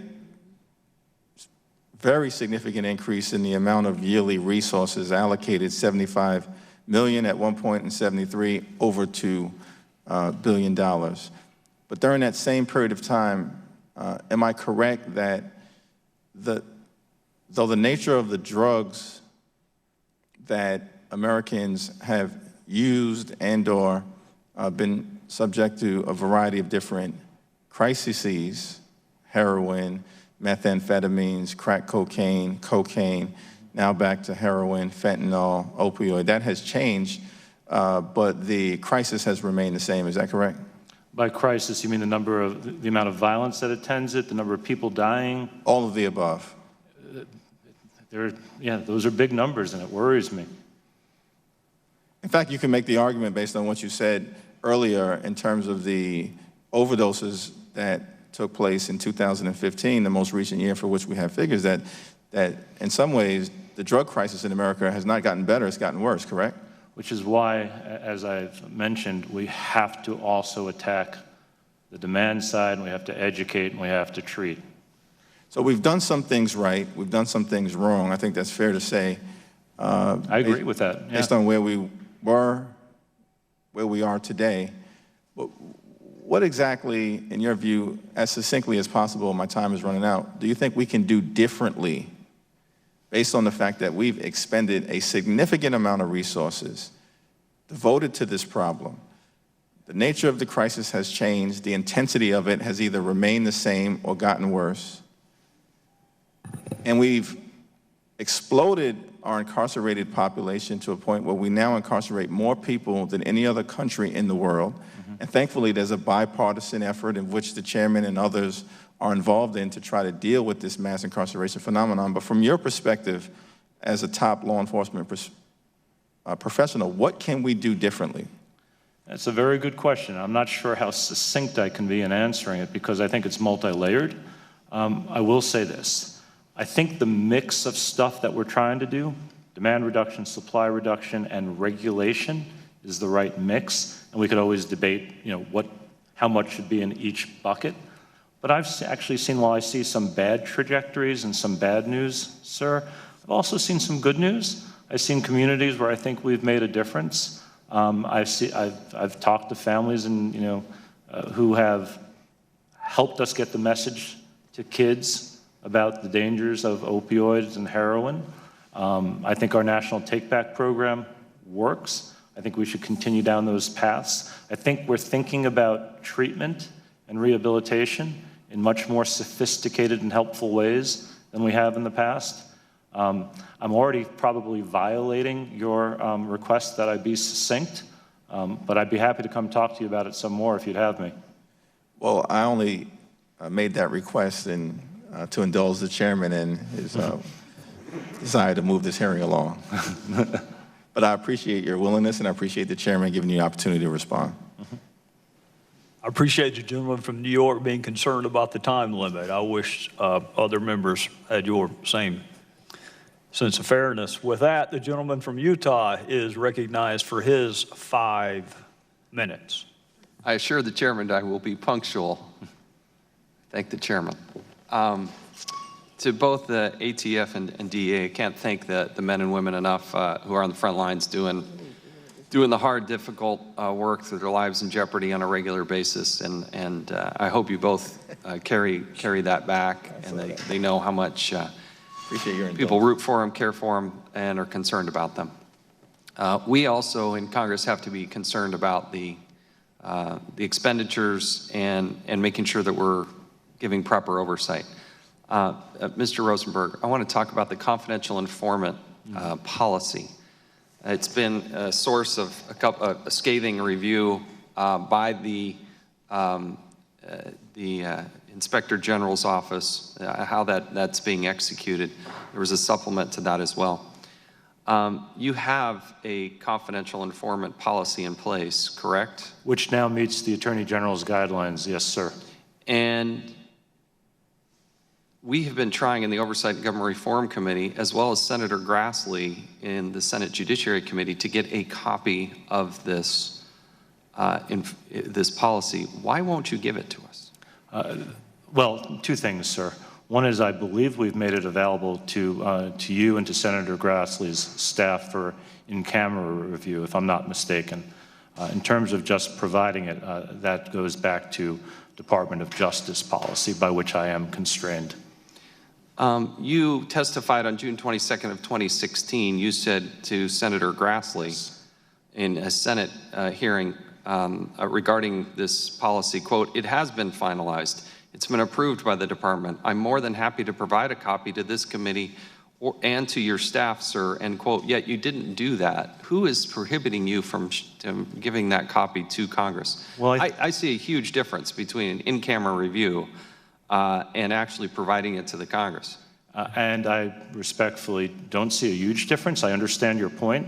We've made it available for in-camera review. And that's true, by the way. That's my understanding of it as well. But I just don't understand what you believe Congress has the right to have and not have the right to have. You freely give it to the Inspector General, but you won't give it to the United States Congress. Well, and while I don't see a big difference, I understand your point. Nevertheless, I am constrained by the Department of Justice. Who at the Department of Justice is telling you this? The name of the person? I don't know, sir. You give me that name? I'll ask the Department of Justice if I can give you that name. I will give you... No. Come on. That's silly season here. No, I don't think it's silly. I want to know specifically because there's hundreds of thousands of people involved here. I need a name. Can you give that to me by the end of the week? I will ask. No. I'm asking you to give me the name of the person who is denying access to this. Here's what I'm forced to do. We have a hearing next door in the Oversight Committee as well with your deputy, both of your deputies. Yes. We are issuing a subpoena. Okay. And so I see no choice. We've been trying to do this. Senator Grassley's been trying to do this. I've been trying to do this. Department of Justice doesn't get to hide things from the United States Congress. And there is a huge difference between an in-camera review, no notes, people looking over your shoulder. You can't, members of Congress have a very difficult time accessing that information. And if we're going to provide proper access, it seems like we should be able to review this, especially in light of hundreds of millions of dollars over the course of a year going out the door. The Inspector General giving you all a quote-unquote gentleman's C, as he called it, to grade how this is done. We've had massive problems with people misusing money and assets, and so I'm left with no choice. I've issued you a subpoena. Okay. We expect you to comply with that subpoena. I wish I didn't have to do that. No, I understand. But I want to have a further discussion, and I need names as to who's holding us back at the Department of Justice. I can promise you two things. I will look at the subpoena carefully, and I will have a further discussion with you. Fair enough. Mr. Chairman, I have plenty of time on the clock, but I'm happy to yield back. Gentleman shockingly yields back with 33 seconds left. I will now recognize myself to go last. Gentlemen, 5 minutes is not much time to resolve issues. It's barely enough time to raise them. So I don't know that I'll have that many questions for you other than raise points that I would like you to reflect upon. And then over the course of your tenure, and as long as I'm in Congress, would like to work with your respective agencies to see if we can make some progress. I know both of you have been in the justice system before, so you've seen the majesty of a system that exceeds people's expectations. There's a reason we have a phrase, may justice be done though the heavens fall. And it is beautiful and majestic to watch a justice system that inspires people. On the other side, if you've ever had witnesses that had knowledge refuse to cooperate, you've had victims that had no expectation whatsoever that the system would work for them. Perception is reality, and when you have communities among our American family that don't have confidence in the justice system, it's all of our problems. And we can debate the legitimacy of those perceptions, but the perceptions remain. So my focus on whatever amount of time I have left in this job is to try to find that justice system that is not just respected, but worthy of respect, aspirationally worthy of respect. So I'm gonna raise some issues that may be unusual for Republicans to raise. And I will start with the ratio between cocaine base and cocaine powder. I understand it's a rational basis test. I understand we just have to have a reason for it, or at least they did when the law was initially passed. But at some point, Mr. Rosenberg, I'd love to sit down with whoever the pharmacological experts are at DNA, at the DEA, and understand what it is about the pharmacology of baking soda that makes the ratio 18-1. And if there is a basis for it, then help me understand it. I get, going back to con law, there's a rational basis test, but confidence in the justice system is the most compelling national interest we could possibly have. So I'd love to work with the DEA and understand why a 1-to-1 ratio isn't better. Mandatory minimums.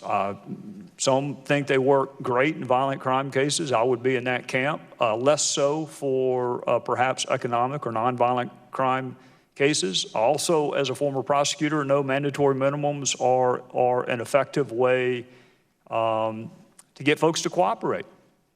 But whether or not the drug amount levels need to be raised, whether there can be some proportionality as we, treat methamphetamine and heroin and cocaine powder and cocaine base. Marijuana, it takes tractor trailers full to reach a mandatory minimum, but not so with other drugs. To my friends at ATF, 924E, I haven't seen the statistics, but when you have someone who has more than one felony conviction, and they are in possession of a firearm or ammunition, that has a lot more jury appeal. Trust me, I get the lack of jury appeal for 922G cases. I lived it. It is hard to get a jury interested in lying and buying or simply being a felon in possession of a gun that you're going to use to go squirrel hunting and you had a conviction 20 years ago. There is not a lot of jury appeal. Murder cases have jury appeal. But our objective is to prevent the murder prosecution, is to save the life. And I've seen it done in South Carolina. Bill Nettles was the United States Attorney in South Carolina. He was appointed by President Obama, so politically we're on opposite ends of the spectrum. But he did great work, that part of 922G that deals with domestic violence. South Carolina ranks #1 in the nation in men killing women. So he used the 922G, that subsection that relates to orders of protection and domestic violence convictions. That's a misdemeanor. It's not a felony in South Carolina. Certain domestic violence cases are. But to Chairman Goodlatt's point, it'd be great to see, it'd be great for me to see your referrals versus the declinations. If you're getting the cases from state and locals and you're writing up a blue book or whatever they call them now, and it's being declined by the Assistant United States Attorney, we need to know it. And if you're presenting 924E cases and they're being declined, we need to know it. And I'm not beating up on prosecutors, I actually like them, but I need to know where if there's been a decrease in firearms prosecutions, it's either the referrals have dried up or you're not adopting them, or you're adopting them and they're being declined. And we need to figure that out. 922G also includes a subsection for people who have been adjudicated mentally defective. Those are the words of the statute. Those are not my words. So we'll just go with mental illness. Those who have been adjudicated mentally ill, that is already against the law for someone who's been adjudicated that to possess a firearm or ammunition. And when I look at the statistics for the prosecutions, they're anemic. And I don't know if it's because the cases aren't being referred, if they're not being adopted, or if there's been a declination. So within firearms, one other point, I hear some of my friends mention a gun show loophole. There may be a background check loophole, but there's not a selling of a firearm to a prohibited person loophole. You can be prosecuted for giving a firearm to a prohibited person, whether you're an FFL or not. And one way to get the attention of folks who don't think that they have to do background checks is to see an uptick in prosecutions for folks who fail to ask simple questions. Are you a convicted felon? Have you been adjudicated mentally ill? Are you subject to a restraining order in a domestic violence case? The notion that you can sell a firearm to whoever you want to is just not accurate. Maybe from a background check, but not from the actual transfer of the weapon. And last point, Mr. Rosenberg, I know it's hard to prosecute doctors. I grew up with one. He's the most popular person in the community that I grew up in, and I never would have won the district attorney's race had it not been for my father. I get how popular doctors are. Also get that it's impossible to get a prescription without going to a doctor. And there used to be a DEA diversion group that investigated physicians who were writing prescriptions outside the course of a legitimate medical practice. I assume DEA is still doing that. I hear more on the drug companies, the distributors, than I do that middle component.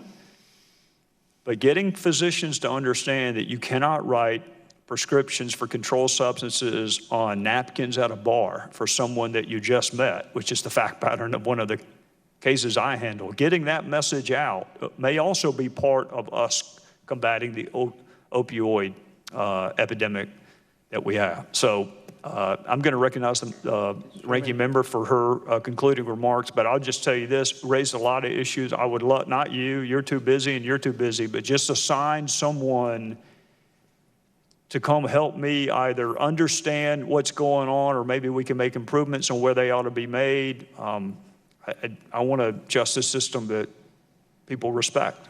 So with that, you're welcome to respond, and then I'm going to recognize a ranking member from Texas. Happy to come talk to you myself about those issues. They're also very important to me. I heard someone recently describe one of the majesty of our justice system in the following way. Actually, I had not heard it before. I thought it was really interesting. We have courts in which the United States government can lose, and we do. To me, I think that is, again, we're all human, therefore we're all flawed. None of us are perfect. But the fact that the United States government can lose in its own courts tells you that we have a justice system that should be admired and, frankly, copied. Mr. Chairman, can I speak for a minute? Sure. I couldn't agree with you more about justice system worthy of trust, and that's one thing that drilled into our new hires, the special agents and everyone, is that everybody is worthy of trust, and that's in the culture of ATF, and we look forward to working with you. And if the committee would ever like a demonstration of the National Integrated Ballistics Information Network, we just had a van built out along with the trailer where you can do test fires so it can respond to scenes. We briefed the Attorney General on it last Monday. But if that's something that you as the chairman would like to see, we'd be happy to bring it up to Capitol Hill. Thank you. With that, I'll recognize the ranking member for any concluding remarks you may have. Mr. Chairman, thank you so very much, and thank you particularly for giving me the opportunity to have just a few brief closing remarks. Let me say that I think you are seeing the evidence in this committee, I hope, of our very strong attempt to work in a bipartisan way. So, Mr. Brandon, it will be the chairman and the ranking member that may, if we decide, welcome that vehicle to come. It's also the chairman and the ranking member, as I conclude, that again offers her appreciation to the men and women who work for you, Mr. Rosenberg, the DEA, and then Mr. Brandon for the ATF, and all of the law enforcement officers that work throughout the nation, and particularly those under our jurisdiction, which is the federal jurisdiction. I want to just raise two quick points as it relates to legislation that we've been working on, the Sentencing Reduction Act, where we took special note. We were dealing with drug offenses, nonviolent. We think we were on the right track on reducing sentences. But what came to mind was fentanyl. And I just want a quick answer, Mr. Rosenberg, so that my time will not be yielded away, how dangerous and how prolific that is, and how important it is that we work together on that. Very succinctly, incredibly dangerous and very important. Fentanyl is up to 50 times more potent than heroin. Carfentanil, which we're beginning to see, is up to 100 times more potent than fentanyl. So extraordinarily dangerous. So we will work with you on that. I would like to invite you to my office. We have an epidemic of kush. I don't know if you've heard that word in our area in Houston, Texas, and I'd like to follow up on some questions that I've raised on the question of drugs. I'd be delighted. Thank you. Let me, and certainly would welcome the chairman joining on some of the meetings that he's asked and some of the meetings that I've asked. I just want to quickly read into the record one of the responsibilities of the ATF, and that is to deal with gang violence and violent actions as one of your works. Would you please, and I ask unanimous consent to put into the record, let me just read it specifically, I'm sorry, it is to reduce risk to public safety caused by criminal organizations and gangs. I think that is still one of your responsibilities. I want to put into the record, ask unanimous consent, the Gang Resistance Education and Training Program, which I discussed this weekend, Mr. Chairman. Without objection. I'd also like to offer my sympathy, but also put into the record the headline, Purview shaken after the deaths of two students over the weekend, ages 21 and 20, not far away from being students in middle school and elementary. Would you just quickly say how important, and can we expand the great program? How important you have seen it, and can we expand it? Yes, ma'am. I was the special agent in charge in Detroit, and I was an advocate for gang resistance education and training. The program was started in 1991 by the Phoenix PD and ATF, and it trains officers primarily, but also federal agents to go into the middle school classes. They have a curriculum, and it's really to train them on controlling their emotion, impulse control. I was at Detroit Homicide when an 18-year-old kid pulled the trigger over a beef over a female, and he ruined his life. And I was friends with the homicide detective that was a task force officer with us. And it was, for lack of a better word, learn how to hit the pause button so you don't do something that you ruin your life, you ruin another person's life. And I believe there were studies to validate the effectiveness of GREAT. And every year we had the kids that would successfully go through the program would be treated to a Detroit Tiger game, a great game, and they'd have someone of influence to talk to them and give them a congratulatory speech on doing that. So I'm a fan on prevention, and then I'm a fan on going after the trigger pullers. And I think that, like what Chuck Rosenberg said, and as all of you know, you got to address it from both sides, and GREAT does that. I thank you very much, Mr. Chairman. I think there are many ways that we can work together on really making the criminal justice system work for everyone, both those who are unfortunately victims on the enforcement side, but certainly on the justice side as well, and the prevention side, which I think is crucial to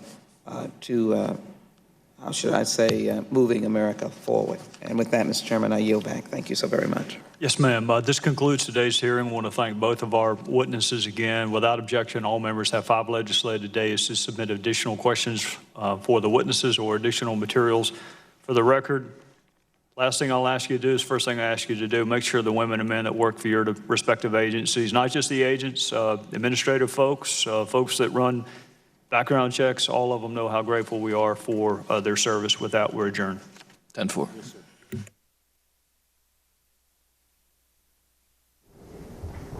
Great work. Yeah. You bet. Good job. Yeah. Good.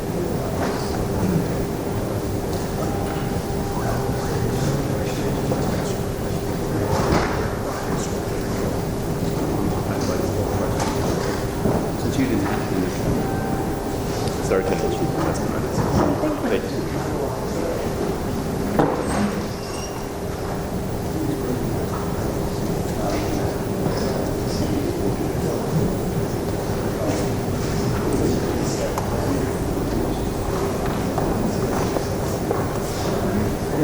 Thank you for the invitation. Thank you for I did get the answer to call and maybe go to Timmy and member opportunities and Liz there. A man named Warren Harding that handles the great program. He's retired from He's also a pastor at his church. He's here in D.C. So when I invite you, I need an office meeting.